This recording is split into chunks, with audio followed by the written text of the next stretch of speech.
how could you not be excited about something as monumental as this?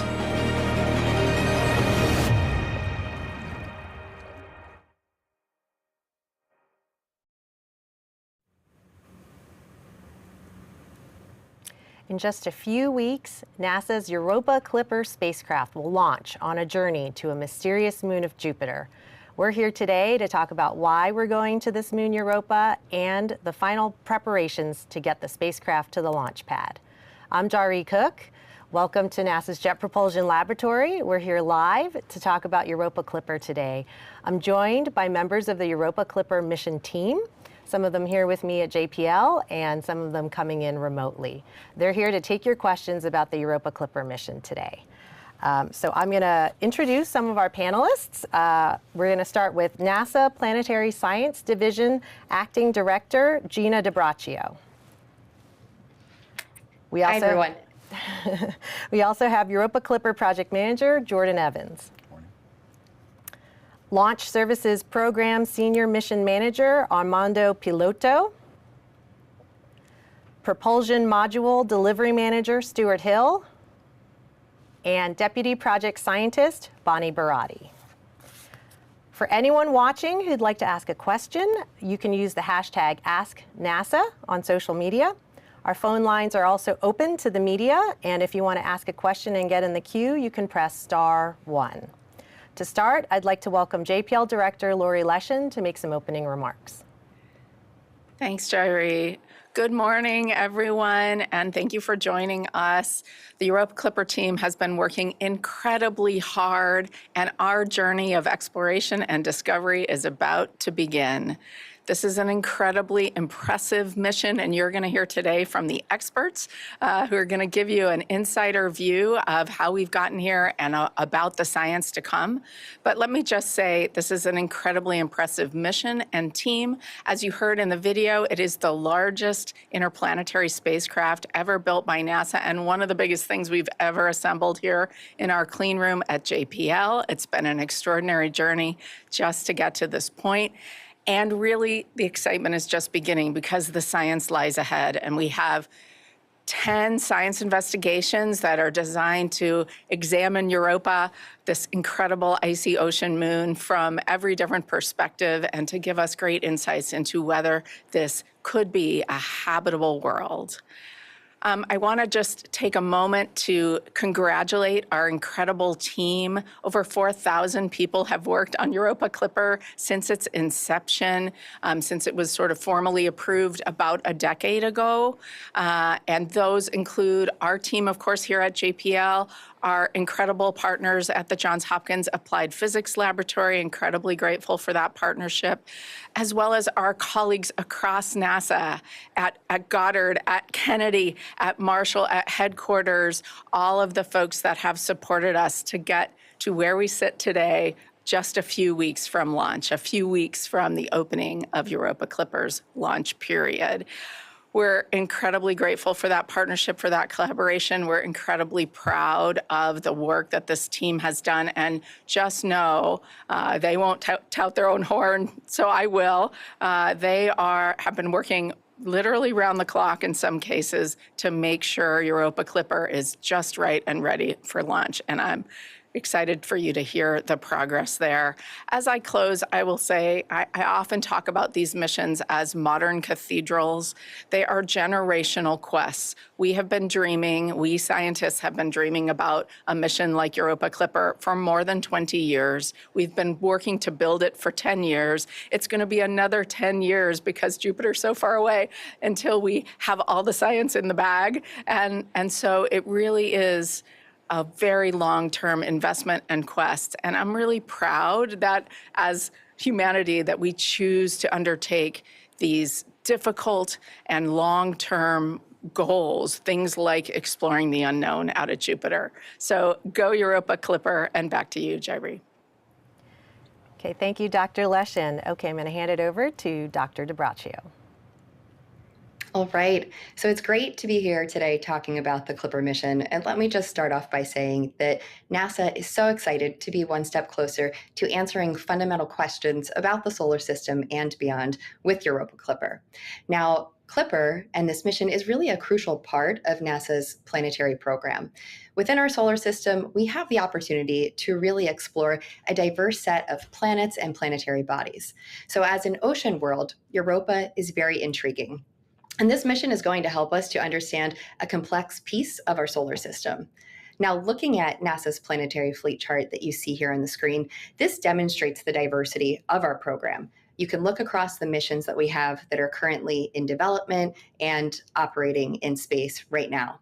So the inner swirl that you see on this chart, this is showing the missions that we have at the Moon and Mars, and then the outer swirl focuses on the rest of the solar system, showing where our missions are based on their location.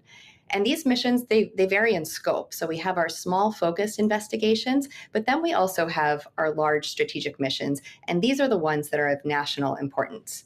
Now, Clipper, which you can see that's highlighted in the bottom left of this chart, that's one of those large strategic missions. That's a NASA flagship mission. And the science goals of Clipper are based on recommendations, not just from NASA, but the greater science community.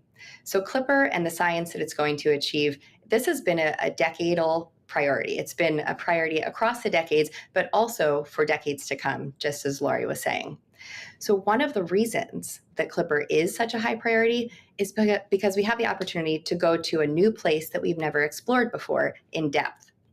Within our planetary fleet chart that you see here, we've explored the gas giants planets in the outer solar system. We've explored the rockier terrestrial planets as well in the inner solar system, and we have exciting missions that are currently visiting asteroids and other small bodies. But now we finally have this dedicated mission that will go to explore an ocean world in depth. And this is really an important part of our solar system and beyond, because we think the ocean worlds might actually be a common type of world outside of our solar system. So as we move to our next image here of Europa, we can see that it has some of these amazing features on its icy crust. And scientists believe that Europa is one of the most promising places to look for life beyond Earth. And so just to be clear here, Clipper is not actually going to look for life itself, but it's going to characterize the habitability of Europa. And to do this, we have a powerful suite of instruments that you'll hear about in just a little bit from some of our other panel members. But some things that Clipper will actually do to assess the habitability of Europa includes characterizing the subsurface ocean. We're going to determine things like the salinity of this ocean and just how deep it actually is. We want to investigate the structure of the ice crust that's overlying this ocean and search for the existence of subsurface lakes as well. And then finally, we're really looking to understand the materials that make up Europa. We want to understand the composition of the strange reddish-brown material that you see on the surface here in this image, but also other parts of Europa as well. And so given everything that we've really learned about necessary conditions for life, Clipper is going to tell us if Europa has all of these ingredients for life. So what we learn with Clipper and the habitability of Europa, this is going to pave the way for future missions to Europa and elsewhere in our solar system where we can search more directly for life. So Clipper is going to be the first in-depth mission that will allow us to characterize habitability on what could be the most common type of inhabited world in our universe. So before I pass it on to our next speaker, what I'd like to do is just take a moment to talk about what I'm most looking forward to. And it's really hard to pick just one thing. So I'd like to focus on both the people and the science here.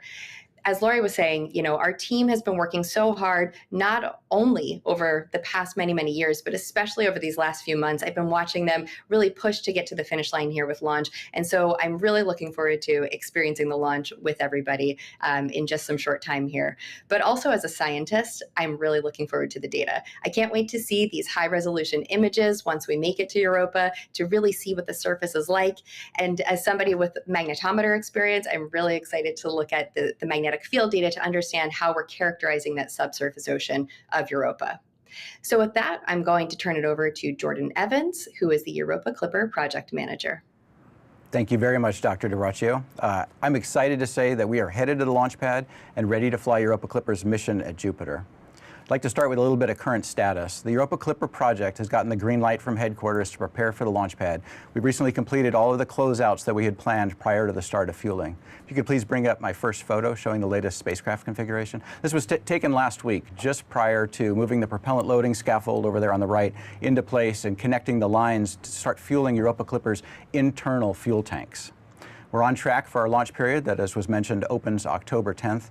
And this week, we're continuing to load the propellant into the spacecraft, and then we'll do a few days of final closeouts where we install our install before flight items, remove the red tag, remove before flight items. And we're quickly approaching the start of what we call joint operations, where the Europa Clipper team and the SpaceX launch vehicle team come together and start their integrated activities. You'll hear more from Armando about NASA's Launch Services Program activities and the amazing team that they've assembled for Europa Clipper. After nearly 1,000 days of assembly, test, and launch operations, or ATLO as we call it, because we like acronyms, the work we've accomplished ensures that we're ready for launch. In that time, the team has been busy with the careful and methodical assembly of the spacecraft at JPL after receiving key pieces of hardware from the Applied Physics Lab and the science instruments from JPL, APL, and our 4 additional institutions involved. There's been extensive testing at JPL, at APL, and also at NASA Goddard. If you could please bring up my short video about testing. We've taken Europa Clipper into a vacuum chamber to simulate the cold vacuum of space to ensure the spacecraft can maintain temperature and function over that hot and cold portions of the mission. We did vibration and acoustic testing to shake the spacecraft like it will experience on the Falcon Heavy rocket and blast it with the rocket noise that it'll experience inside the Falcon Heavy fairing. We tested the hardware and software together in system tests, tricking Europa Clipper into thinking that it's flying. And from launch all the way through flybys of Europa. We tested it in the presence of problems. We pulled wires out to see that the internal fault protection would recognize that and be able to switch to backup communications lines. We also did extensive analysis and testing of electronics and circuits under the conditions at Jupiter, including a full suite of electromagnetic compatibility testing to ensure that all of the instruments can operate together with each precious flyby of Europa. One of the major milestones we've successfully passed at the Cape is the installation of Europa Clipper's massive solar arrays and the Reason radar antennas.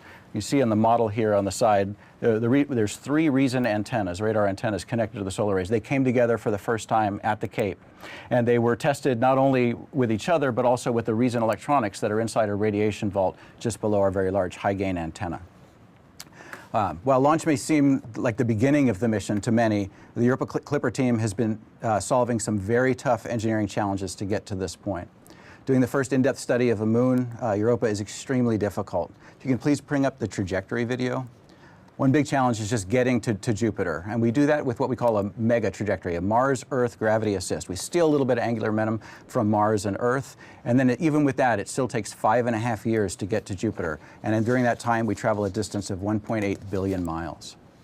Once we arrive, the science tour and trajectory design is equally as challenging. If you've heard of the 3-body problem that's been popularized by a recent TV show, Jupiter is essentially a 7-body problem. You've got Jupiter, the Sun, the Europa Clipper spacecraft, and the 4 Galilean moons. Our orbital trajectory lead says that there's no other place in the solar system that is so dynamically complex in terms of gravity. Our mission does flybys of Europa, but is actually in orbit around Jupiter. And so for the primary mission, we do 49 flybys, but in the end, we end up orbiting Jupiter 80 times. And to be clear, we're not landing on Europa, making no attempt to land there. We do get as close as 25 kilometers above the surface. That's about 16 miles. And these flybys cover both hemispheres of the moon and a variety of latitudes to get us near global coverage of the moon for the science instruments. Another challenge is having a solar-powered mission at Jupiter. We had to build these giant solar panels to capture the small amount of sunlight at Jupiter to power the spacecraft. And that's led us to having the largest planetary spacecraft for NASA ever. You'll hear more about the massive solar arrays from Stuart Hill a little bit later. I think the most significant challenge that we've had to deal with on Europa Clipper is radiation. If you can please bring up the animation showing Jupiter's radiation environment. This is an artist's rendition of the magnetic field and the intense radiation environment. You can't really see the magnetic field lines as they're shown here, but it helps give you a sense of that radiation, that trapped environment where Europa and the 3 other Galilean moons orbit. That radiation environment is created by this magnetic field that is 20,000 times more powerful than Earth's magnetic field. And that field spins and accelerates and captures particles, basically creating a giant particle accelerator that the Europa Clipper spacecraft has to fly through with each of these science flybys. So we designed a science tour that dips in and out of this most hazardous radiation environment close to Europa. We fly in, we get the science data we need, we fly out, process the data, send it back to Earth, and then go back for another flyby where, again, the spacecraft bathes in that radiation environment. And each of those flybys, the surface of the spacecraft is exposed to the equivalent of a few million chest X-rays. And yet the Europa Clipper instruments have to be sensitive enough to gather the critical information that scientists need to learn about the moon. So as we look forward to launch day, I'd like to share some thoughts about launch. On launch day, we'll have our test team that has assembled the Europa Clipper stationed at Kennedy Space Center. They'll get the spacecraft into the proper power configuration. They'll let me know the spacecraft is ready to go, so I can let launch services know that as well. And then in parallel, we have a combined JPL-APL Goddard team that'll be in mission control here at JPL, keeping a close eye on the spacecraft and making sure that it works as it's supposed to once it's off the rocket. If you could please bring up the fifth image, the artist concept of Europa Clipper in space. I can say the excitement is building with each passing day, and the thing that I'm most looking forward to is getting through launch and deployment of the solar arrays. As project manager, my primary responsibility is managing the risk of this mission. And that deployment of the solar arrays, the separation from the spacecraft, that all happens about 3.5 hours after launch, and is the moment when we will have retired a tremendous amount of risk on this mission. And we will begin our 1.8 billion mile journey to perform the science that this mission was designed to do. At this point, I'd like to hand it over to my dear friend Armando Piloto to talk more about the road to launch. Thank you, Jordan. I am a senior mission manager for the launch services program here at Kennedy, and we are responsible for managing the launch service provided by SpaceX. I'll say up front that we plan to give Europa Clipper a powerful ride into space, and we are on track for launch. Europa Clipper will fly on a Falcon Heavy expendable configuration. This is the variation of Falcon Heavy, where all 3 cores are spent and all of the recovery hardware removed prior to launch. We want to make those stages as light as possible so that we can maximize the lift capacity of the vehicle and ensure that all the fuel on board the launch vehicle is used towards propelling the spacecraft to reach the escape velocity that's needed. I'll point out that during the second stage burn of the second stage, the vehicle with the spacecraft, which is very heavy, will be traveling approximately 25,000 miles per hour, which will be the fastest speed for a Falcon second stage ever. For Europa Clipper, the side boosters that will fly on our mission are pictured there. They flew previously on the Psyche mission, and they're now on their 6th and final flight. All of the other hardware that we're using for our mission is new. In terms of history, the Falcon Heavy configuration has launched 10 times previously, so this will be the 11th, but only the 2nd flight of the expendable configuration. We plan to launch Europa Clipper out of 39A. This is the historic pad where Apollo and shuttle launches occurred many years ago, and it's the same pad where LSP and SpaceX teamed up recently to launch Psyche and the GOES-U mission. Work at the pad is active. The SpaceX team is in the process of converting it from a Falcon 9 to a Falcon Heavy configuration. And I'll say that there's no other launches planned out of this pad prior to Europa Clipper, so we are 100% focused on getting this pad and the vehicle ready. The analyzed launch window for our mission starts on October 10th, 2004, and it has been extended to November 6th, 2024, based on additional performance implemented for the mission. Our original launch date window ended on October 30, but again, we've been able to extend it based on some additional performance that SpaceX was able to squeeze out of the launch vehicle. Those additional days are only for contingency only, and if we need them, they're there for use. In terms of the work ahead, the design of the final trajectory is being optimized as we speak. Space is in the process of getting the final mass property, engine tables, and trying to squeeze as much out of the vehicle as we can. In terms of the hardware that we need to launch Europa Clipper, all of it is here at on site getting processed. The side boosters are going through final refurbishment, and we expect to start booster made at the end of this week. I'll point out that for our mission, there's no requirement for a static fire test. It's being determined not required based on the health of the launch vehicle and the ground system. There's a beautiful picture there of the Falcon Heavy stacked that was taken for Psyche prior to rolling out for their static fire test. We expect to be in a similar configuration to that one here in the beginning of October. In terms of the joint operations, activity are processing on schedule. The hardware that we need to perform that work is all getting cleaned, sampled, and it should be ready next week for start of the joint operations once the spacecraft is fully fueled. We expect to transport the encapsulated assembly from the payload processing facility to 39 approximately 6 days before launch. Once we get there, we'll mate to the front of the rocket, and the spacecraft will do some electrical testing, and it will roll out to the pad approximately 48 hours before launch. Our launch of October 10th is approved by the range, and we also have 2 additional backup days in case those are needed. Europa Clipper will be LSP's 105th launch, and it is my 9th mission as mission manager. But what makes this mission really special to me has been the great team that I've had the opportunity to work over the last few years, and more importantly, the science that we're getting out of those missions, which is off the charts. It's one of a kind, and I'm just proud to be part of the team that will get the spacecraft into space and en route to collecting so much amazing science. So I'll summarize, and I'll say that we're ready. Activities are progressing on schedule. And with that, I'll turn it over to our next speaker, Stuart Hill. Hello, everybody. I'm Stuart Hill, and I'm the Product Delivery Manager of the Propulsion Module here at the Johns Hopkins Applied Physics Laboratory. First of all, I just want everybody to know how excited APL and Goddard are to have provided such key pieces of infrastructure for the Europa Clipper mission. It'll enable the spacecraft to do this exciting science mission in and around Jupiter. Our propulsion module is the primary structure of the spacecraft. You can go to my first picture there, is the primary structure of the spacecraft, and you can see a rotating view of our propulsion module, and it's a large cylinder. So you keep hearing the term big or large here about the Europa Clipper spacecraft, and the propulsion module is exactly that. It stands over 10 feet tall and 4.5 feet in diameter, and it provides mounting interfaces for the launch vehicle at its aft end, as well as for the avionics module and the rest of the spacecraft hardware at its top end. The propulsion subsystem is housed within the entirety of the propulsion module structure, and the propulsion module structure is basically sized by the 2 propellant tanks that are within that inner diameter of the cylinder. Those 2 propellant tanks will hold over 6,000 pounds of propellant. As you heard Jordan talk about, that propellant is being loaded inside those propellant tanks as we speak.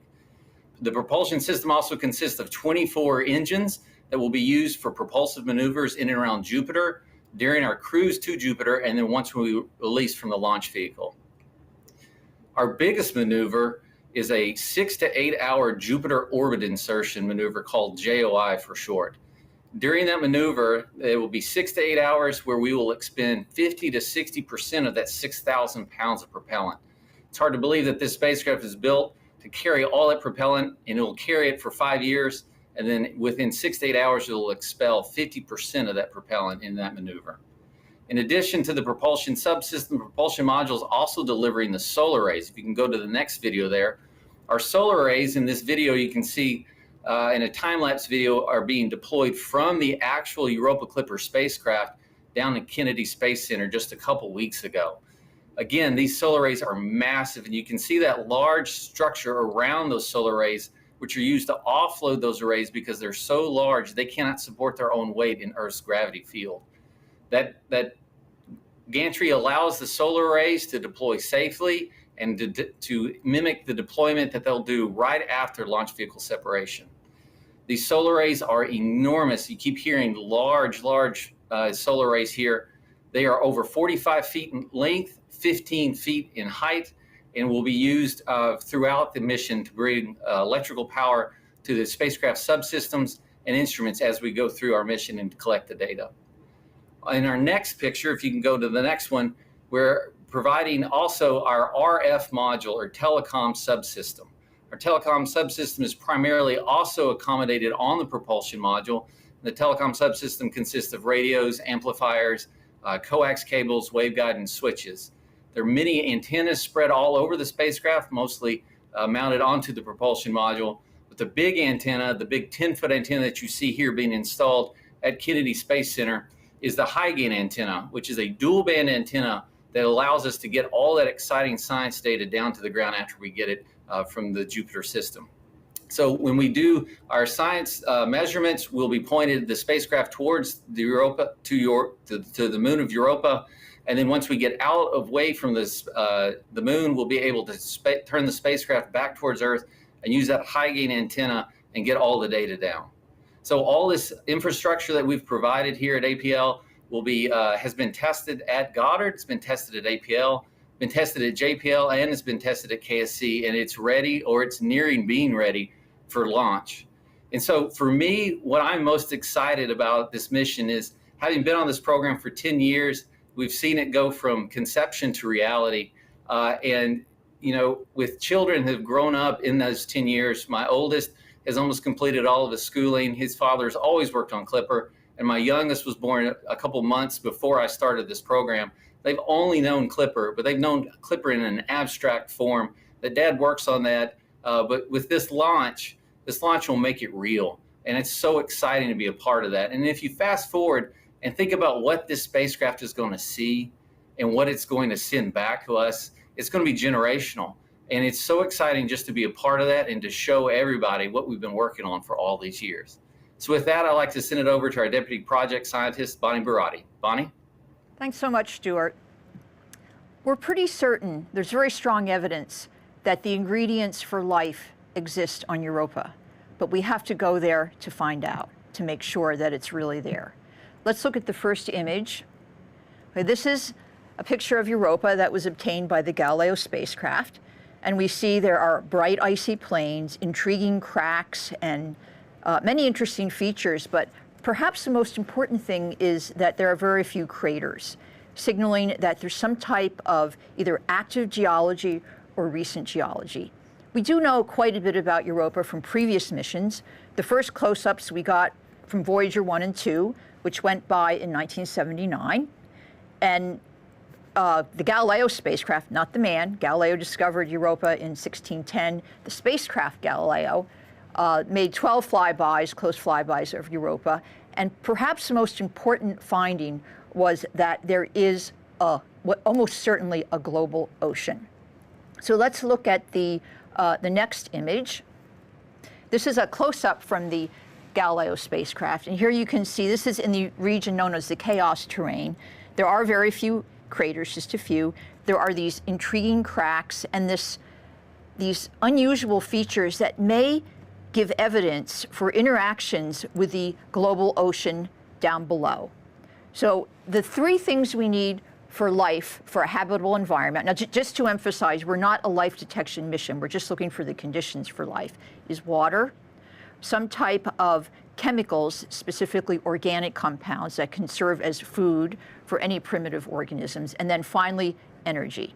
So let's just look at this cutaway model. This is the interior, the upper part of the interior of Europa. And first of all, we have this ice crust. We're not certain how it interacts with this global ocean down below. That's one of the things we're going to go there to find out. We're not sure whether water seeps into the ice crust and forms pockets, whether it comes to the surface. But let's go down here to the interface between the upper rocky mantle and this global ocean. One of the things is to find out what that interaction is. Does it put salt into this ocean? But the most important thing, I think the most intriguing thing, is there has to be a source of energy on Europa in order to provide a habitable environment. There's only about 4% of the solar radiation that comes to Jupiter, that is Europa, from the sun compared to the Earth. But there's another form of energy. Jupiter is huge. It can contain about 1,000 Earths, so it has a lot of gravity. The orbit of Europa around Jupiter, about 3.5 days. When it's close to Jupiter, it's not quite circular. So when it's close, it gets kind of squished in due to this gravity, and then when it's far away, it kind of flexes out. So this flexing in and out produces heat. That's the source of energy that we have. In fact, we see over there on the far side of this cutaway, there are these intriguing thermal vents that not only are hot, but have this heat liberates chemical energy. And this is what we believe is the source of energy on Europa. And they may be similar to thermal vents in the deep oceans of the Earth, where primitive life exists and where life may have originated on the Earth. So that's what we're going to find out from Europa Clipper when we get there. So let's see. Let's look at the final image here, the video of the spacecraft and the instruments. Yes, what are these instruments going to do? What are the instruments? This is the biggest spacecraft ever sent into outer space with the most sophisticated instruments. Starting in the ultraviolet part of the spectrum, our eyes can't see that. We have UVS to study the surface and the atmosphere. Then we have ICE, which is the cameras. There's a wide angle and a narrow angle camera to take impressive pictures, images down to 1 meter resolution. Then we have an infrared spectrometer to look for the fingerprints of the chemicals, especially organic molecules we're looking for. Then a thermal infrared mapper that will look for hot spots and understand the texture of the surface. And then there's also an ice-penetrating radar, which is going to study this crust, the upper part of the crust and parts of the ocean. There's also 4 fields and particles experiments. There's a magnetometer, which will study the interior, especially the ocean, try to understand what that is like. There's a plasma detector, which will look at these highly energetic particles around in the environment of Europa. Then there's also a dust detector, and then an instrument, mass specs, which will look for these sophisticated organic molecules that could provide the food for if there are any primitive organisms. So those are the main instruments on board. As I said, they really are the most sophisticated suite of instruments on the largest spacecraft. So there will be 49 flybys of Europa to study the moon from pole to pole. We have pretty much complete coverage. And it will not only realize the main goal of this mission, which is to search for a habitable environment where possibly life could thrive, but it will also address the 3 major objectives of understanding the geology of the surface, the composition, and then to characterize the interior. So people ask me quite frequently, well, what is the thing that most interests you? Every mission we've ever been to, we have always uncovered things that we could not have imagined.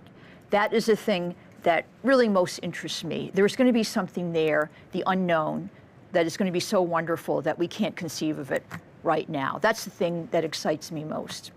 Thank you. Back to Shahre. Okay. All right. Thank you, Dr. Buratti. We're ready to take your questions now. So for media on the telecon line, press *1 and direct your question to a panelist. If you're on social media, you can use the hashtag AskNASA, and we may have some questions in the room, so just raise your hand. So we're going to start with the phone lines. So first we've got Eric Berger from Ars Technica. Go ahead. Hi, thanks very much for doing this. A couple questions. First of all, I think maybe for Jordan Evans, are you targeting the top of the launch window on October 10th, or are there some schedule slips that may push a little bit later into the window? And second, y'all have been very careful to say multiple times that Clipper is not a life detection mission. However, what are some things that you might observe that would be suggestive of potential life in the oceans below? Thanks. Thank you. I'll take the first one. So we are absolutely targeting the first day of the launch period, October 10th. It's an instantaneous launch window with each day.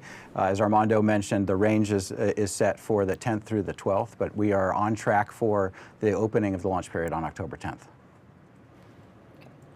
Bonnie, you want to try the second? Yeah, I mean, if there is life on Europa in this habitable environment that we're exploring, it will be underneath the ocean, so we wouldn't be able to see it. We're looking for chemicals on the surface, organic chemicals that are the precursors to life. There are, dream things we could observe, like DNA or RNA, but we don't expect to see those. So it really is just looking for a habitable environment and evidence for the ingredients of life, not life itself. Armando, was there anything else you wanted to add about the opening of the launch period? No, like Jordan mentioned, we are tracking right on schedule. Our schedule has a margin to the 10th, and I feel pretty confident that unless something unusual comes up, they'll be ready to launch on the beginning of the window. Okay, great. We're going to take another phone call, and then we'll come to you in the room. Alexandra Whitsey from Nature Magazine. Go ahead. Yeah, hi. Thanks for taking my call. This is for Bonnie Buratti. Could you talk a little bit about kind of the cadence of discovery? So sort of once you're at the Jupiter system and starting to do those flybys, do we sort of expect to get a lot of answers to those big questions you're looking for, those big science questions, on like flyby 1, or is it going to take to flyby 5? Like, how quickly will we get those, first glimpse at these big questions we're looking to answer? Thanks for that question. That's a great question. It's really exciting, and also, I actually did my PhD thesis on the Voyager spacecraft, so I've kind of seen the way this has unfolded, and it's unfolded slowly. I mean, prior to Voyager, we didn't even know that the surface was weird like this.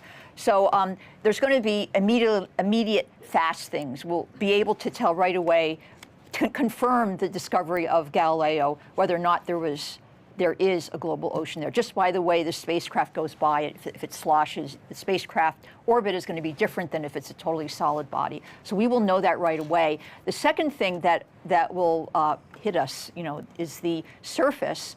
The cameras on board Europa Clipper are far better than the ones on Galileo. So we'll be able to see these close-ups to see what is the surface like? Are there plume deposits? What do these cracks really look like? So I would say within the first few flybys, we'll just have an onslaught, a deluge of scientific data.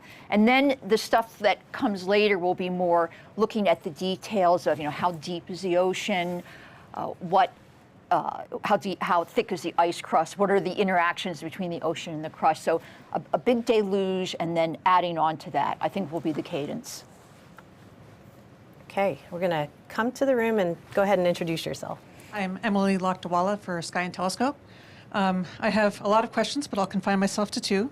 The first one is just a launch day question. If the launch is scrubbed for weather or whatever reason, do you have another launch opportunity that day, or does it need to be recycled to a subsequent day? And the second question is for Bonnie. We know that there are almost certainly the habitable environment ingredients at Europa. So can you be a little more specific about the particular discoveries you expect to make that will help you characterize that habitable environment a little bit more? Okay, well, maybe we'll start with Armando for that reset question. So yes, so it's a single opportunity per day. So if we scrub before the launch vehicle is fueled, we have an opportunity the next day to attempt again. If for some reason we fuel the launch vehicle and we scrub, we have to wait 48 hours for the next opportunity. Okay, the most important thing for determining whether there's a habitable environment and life there, I really think that would be the compounds at the surface.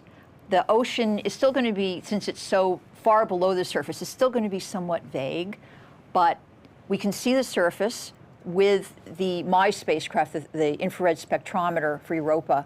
We'll be able to see, first of all, the connections between the ocean and the surface. Are we going to see things like evidence for evaporation, evaporate deposits at the surface? What kinds of organic compounds are we going to see? Are there going to be the sophisticated carbon compounds that are the building blocks of life? Will we see, for example, polycyclic aromatic hydrocarbons? I mean, the dream thing, which we don't expect, but will we see a simple amino acid? Those are the things that I think would be the big steps forward. Okay. We're going to go back to the phone lines. We've got Irene Klotz of Aviation Week. Thanks very much. I have a question for Armando first, which is you mentioned that the launch window was able to be extended about a week or so based on Falcon Heavy performance. Did SpaceX actually do something to enhance performance, or was this based on a reanalysis? And I have a question also for a science question. Thanks. Armando, why don't you go ahead and answer this one, and we'll come back to you, Irene.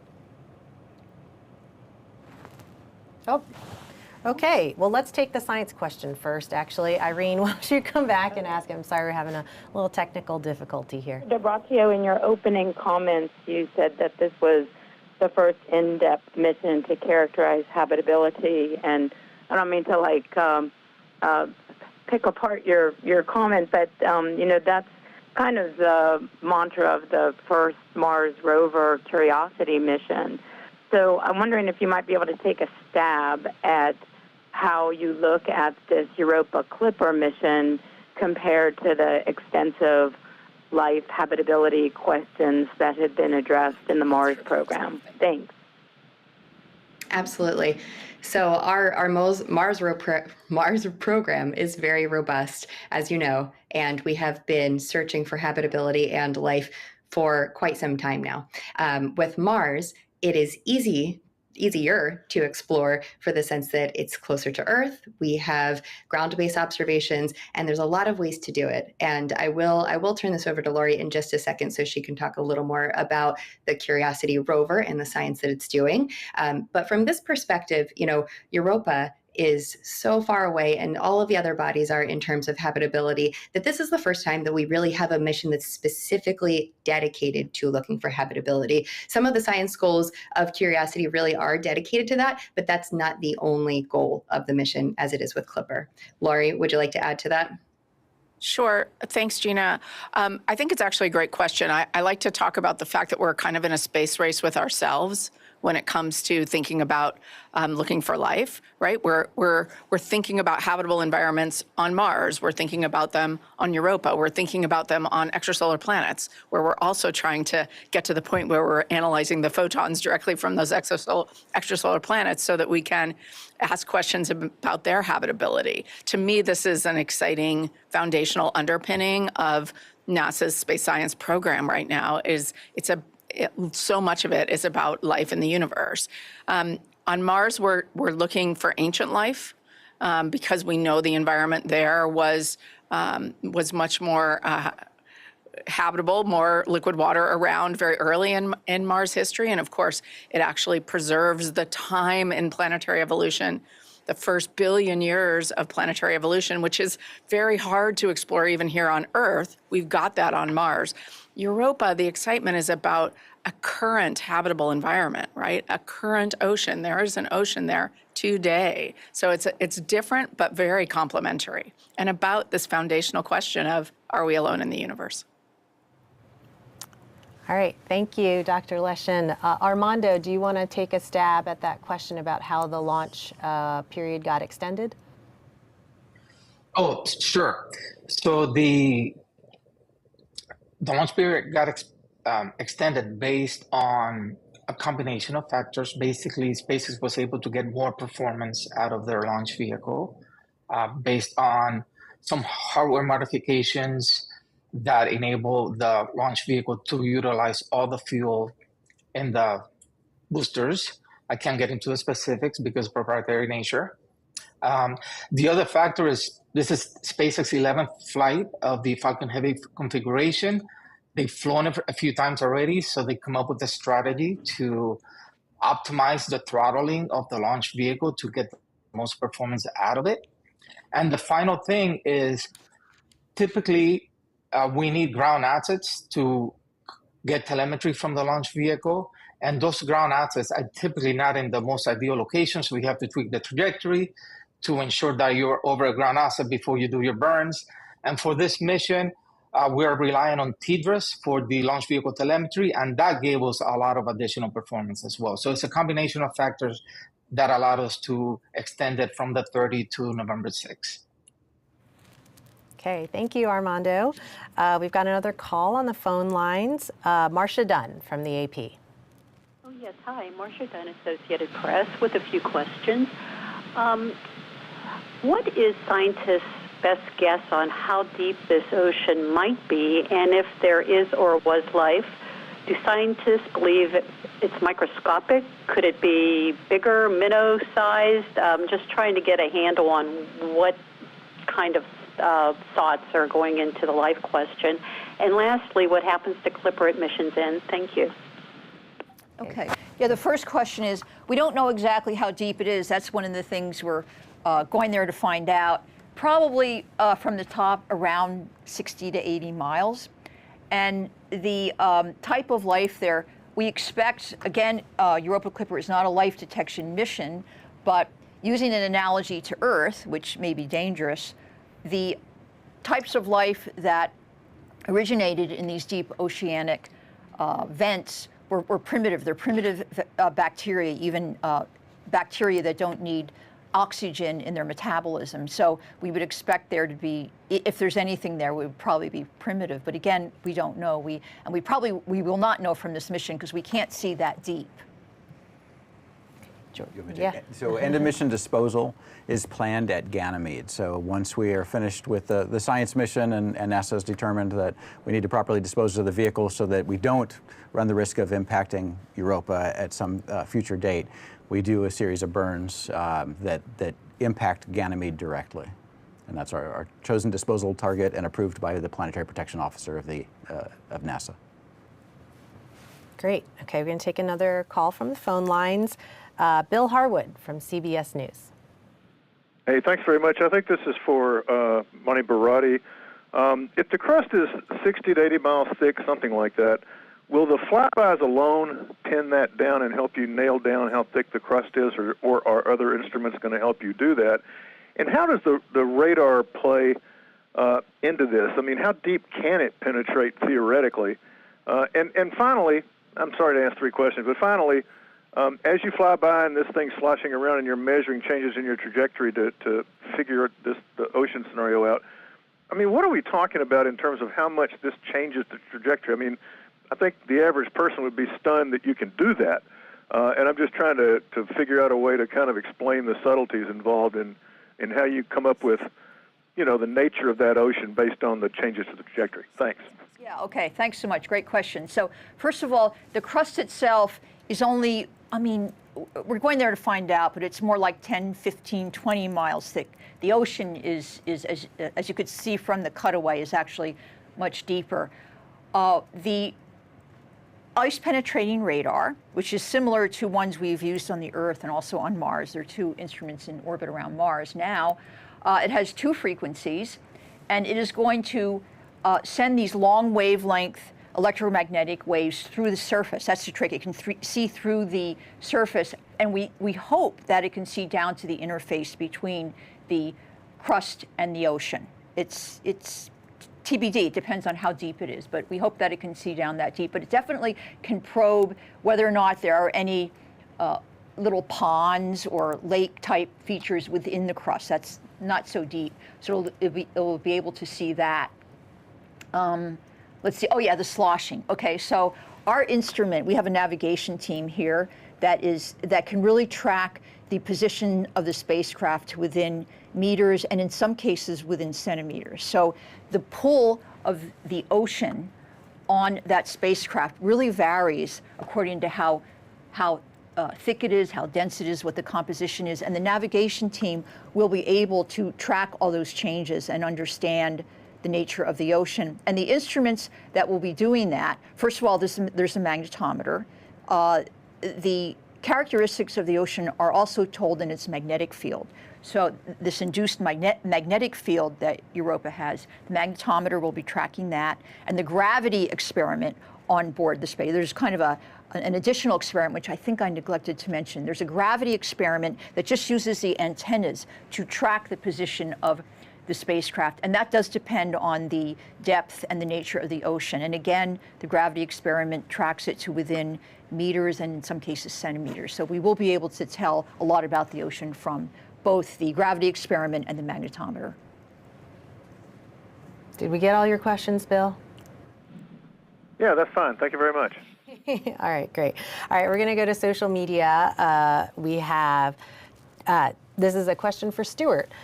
Ticker on YouTube asks, why not use RTGs instead of solar panels? Wouldn't that reduce the size of the spacecraft? It's a great question.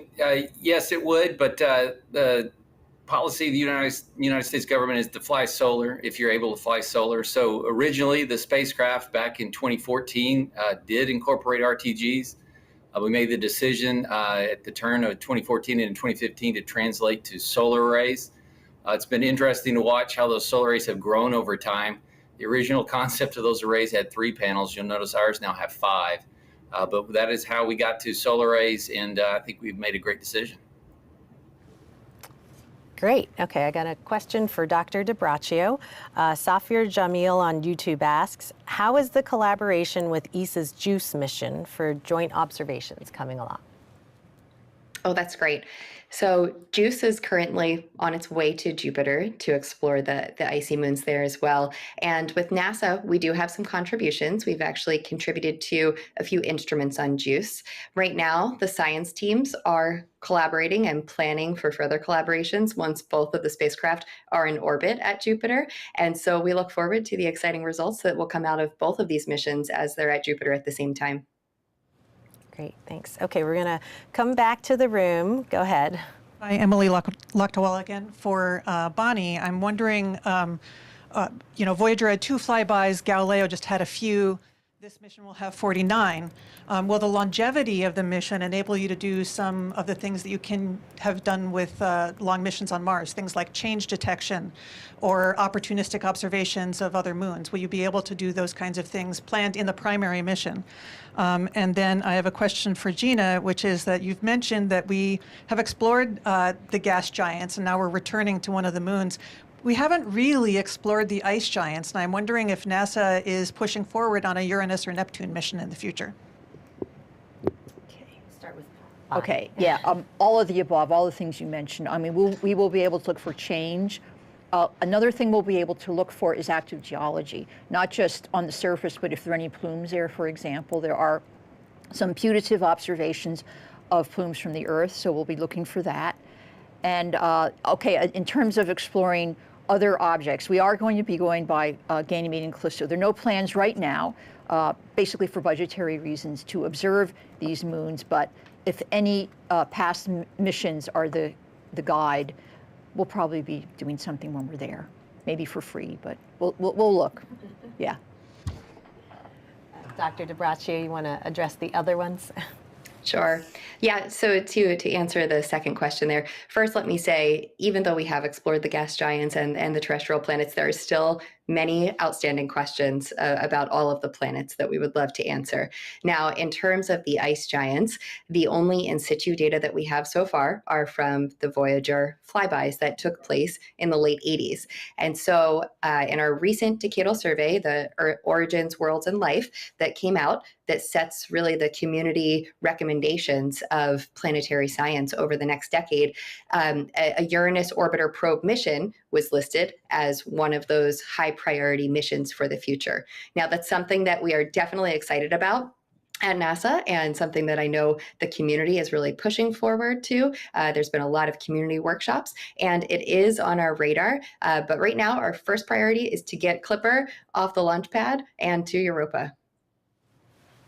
Okay, thank you very much. We're going to go back to the phone lines, and we've got Nadia Drake from Scientific American. Hi, and thank you for taking my question. I think early on we heard that scientists think ocean worlds like Europa might be a common type of world outside our solar system. And I'm wondering, what is the scientific reasoning behind that idea? Have we detected another such ocean world, or is this idea based on extrapolations from our own solar system, or based on modeling of exoplanetary systems? Where does that idea come from? I think, Dr. DiBraccio, you brought that up in your opening remarks. Do you want to take that one? Can we repeat that question? Go ahead, Nadia. Sure. Yeah, I was asking about the idea that ocean worlds like Europa might be a common type of world outside of our solar system. And I'm wondering what the scientific reasoning is for that idea. How do we get there? What are the data?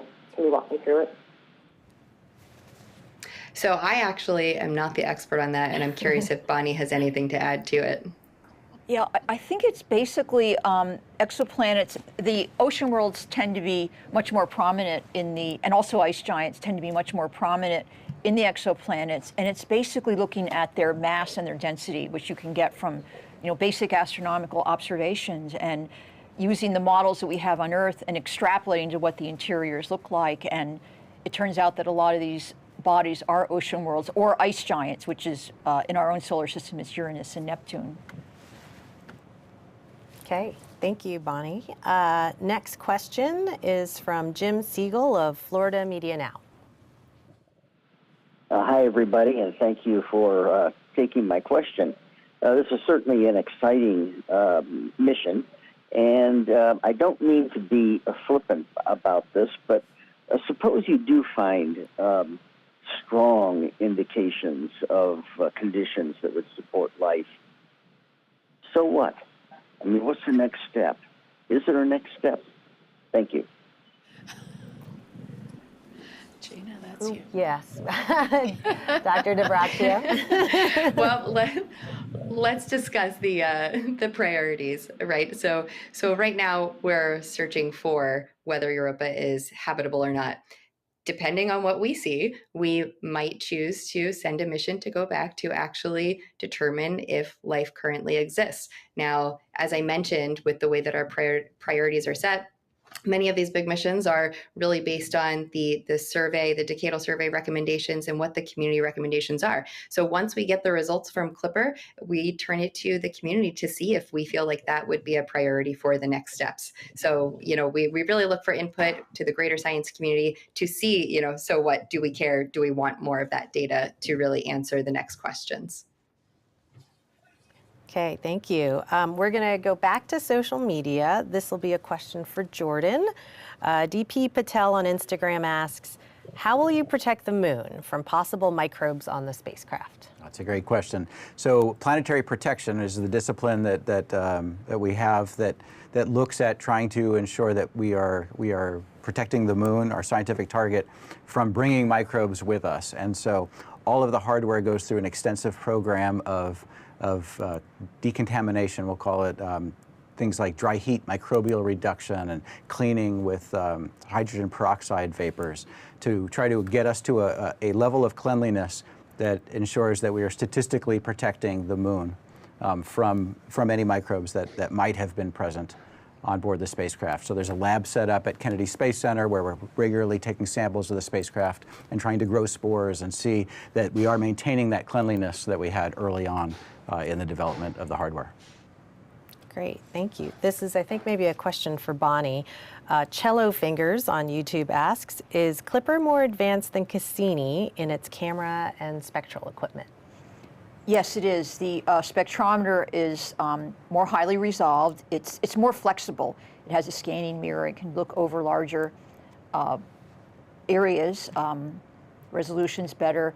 The camera is it's actually more innovative. It has a wide-angle camera of about, I think, 45 degrees. There are two cameras, a narrow and a wide angle. So it's just more flexible. It also has a gimbal that it can move. So we'll be able to see a lot more and detect a lot more with these instruments. Okay. We've got some more folks lining up on the phone lines. Again, if you guys want to keep asking questions, it's *1 on the telecon line. All right, we've got a follow-up from Irene Klotz of Aviation Week. Thank you. I was just wondering if, following the most recent assessment of the transistors from radiation exposure, concluded that there is any greater risk of the transistors failing earlier than previously planned, or did the analysis just basically completely reset the clock to what it was as far as mission risks? Thanks. Can we take that one? Yes, sure. Jordan. So as far as mission risks, we determined that flying with these transistors that do degrade earlier than they were originally qualified for don't present an appreciable mission risk for Europa Clipper. It is low risk to fly these transistors, not only through the primary mission, but at the end of that primary mission, looking circuit by circuit to ensure that we had sufficient margin in each of the circuits. The robustness of the design allowed us to accommodate these transistors and ensure that we had appropriate margin at the end of the mission. Great. Okay. Next call is from Leo Enright of Irish Television. Thanks, Jairi. I was really intrigued by this spacecraft disposal plan at Ganymede. I don't remember hearing this before, so I was wondering, is it new? And secondly, obviously, Europe will be putting a spacecraft in orbit around Ganymede. So is there a possibility that the JUICE mission could actually image the impact of the Clipper at Ganymede? I also had a launch window question, if possible. Okay, well, we'll take the disposal question first. Go ahead. So the original plan was to dispose of Europa Clipper at Jupiter, and I think it was about 2 years ago that we received approval from the Planetary Protection Officer to make Ganymede the disposal target. It requires less fuel. It's a more elegant solution at the end of mission, and a lot of things can happen between now and the end of Europa Clipper's mission in terms of whether JUICE was able to image, but that would certainly be a possibility. Go ahead with your follow-up, Leo. That's pretty exciting. Thanks for that information. I was just wondering about launching late in the launch window, say in November, and this again in a way relates to JUICE. Would that change your arrival date? Would you end up arriving maybe after JUICE or something? All of the launch opportunities that we have in this 4-week period end up with the same arrival in April of 2030. So no, it would not change our arrival at Jupiter. Okay, thank you. Next, we have another call. Marcia Smith, Space Policy Online. Thanks so much for taking my question. I'm wondering if you did decide to send a lander based on the information that you get from this mission, what do you need to know about the surface of Europa, and will this mission tell you what you need to know so that you're prepared if you eventually got a permission to send a lander there? I think Dr. DiBraccio, do you want to take that one? Well, I'm actually looking at Bonnie in terms of talking about the images that we're taking on the surface and how that would inform the measurements we would want to follow up on. Yeah, a lander is really a question of risk. You have to have a surface where the landing vehicle is going to survive. So you can't have, for example, an area that has a lot of blocks or is all fluff or something like that. So yes, we will be able to determine those things from orbit. The camera, not only the camera, but the infrared spectrometer, the one that sees the heat, will be able to look at how fluffy the surface is and the block size. So yes, we will be able to map out Europa for appropriate landing sites. Okay, I'm going to take one more social media question also on this idea of what if we are able to extend. At Chris Broad on X asks, NASA's uncrewed missions have a good track record of operating long past their projected mission end date. So what mission objectives that are not a priority for the initial timeline are being considered in the event of an extension? Who wants to take that one? Well, I'll jump in. Okay, there we go. On this one. Go ahead. And say, right now our team has been focused on setting these primary objectives and the goals that they will achieve and making sure that we can get there safely to achieve those goals. So just as part of our extended mission process, when the time comes, the science team will be working really hard to develop those goals, but it's a little premature at this point. We need to see what we're observing first to know what we might want to do in the future.